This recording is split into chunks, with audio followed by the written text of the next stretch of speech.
prove that hyperbolic tangent squared of x equals 1 minus hyperbolic secant squared of x. Please kindly like my videos, share and comment for us to build the mathematics community. Now we can rearrange this one as hyperbolic secant squared of x plus hyperbolic tangent squared of x equals 1. Now this gives hyperbolic sine squared of x equal 1 divided by hyperbolic cosine squared of x plus hyperbolic tangent squared of x equals hyperbolic sine squared of x divided by hyperbolic cosine squared of x. Now, if we simplify this, the LCM is hyperbolic cosine squared of x. So here we just add the top. That is 1 plus hyperbolic sine squared of x.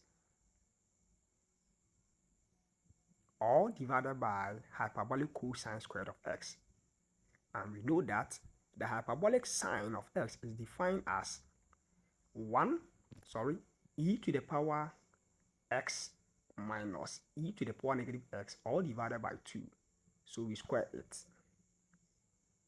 So we add it to 1 and we divide all by hyperbolic cosine of x is also defined as e to the power x plus e to the power negative x, all divided by 2. So we square that one too. Now it has left with simple simplification.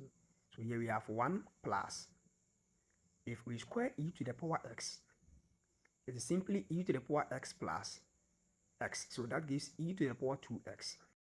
That is very simple. That is, we took e to the power x all squared, and that is why we are having this. So here we take 2 times e to the power x times e to the power negative x.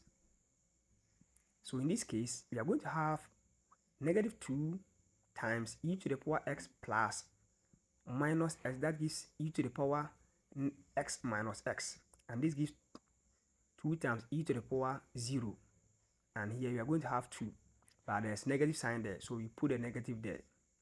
That is very simple as that. So we write here minus 2. And now we are going to take negative e to the power negative x and square it.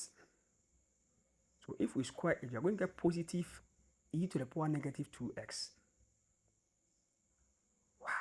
I hope you are enjoying the lesson. Kindly give me a like, share, subscribe, and comment for us to build the mathematics community. That is what we do. The more you like, share, and comment, the more YouTube recommends our videos. So kindly do that for us. Now here we have 4 times this one. That gives 4. All divided by 4. That is very simple as that. I hope you've seen that simplification. Divided by, then if we square this one, we have e to the power 2x. We've done it earlier. And we take 2 times e to the power x times e to the power negative x. That gives us plus. So let's do it simple here. That's very simple here. So this gives 2 e to the power x minus x. That gives 2 times e to the power 0, which is positive 2. And we take e to the power negative x and square it. This gives us e to the power negative 2x. And that is positive. Wow. All divided by 4. Because 2 squared is 4. Now, we are just on our way. We are almost done. So we take 2 from 4 to get positive 2. So we have 2 plus e to the power 2x plus e to the power negative 2x, all divided by 4.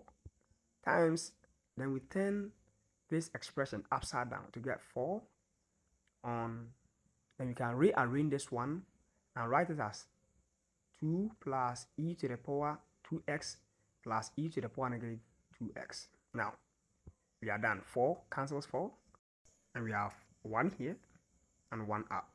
The whole of this expression cancels the whole of this expression. So we have this, we'll cancel this.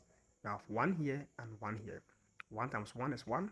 1 times 1 is 1. 1 divided by 1 is 1. Hence, proved. Please kindly like, share, comment, and follow for us to build the mathematics community.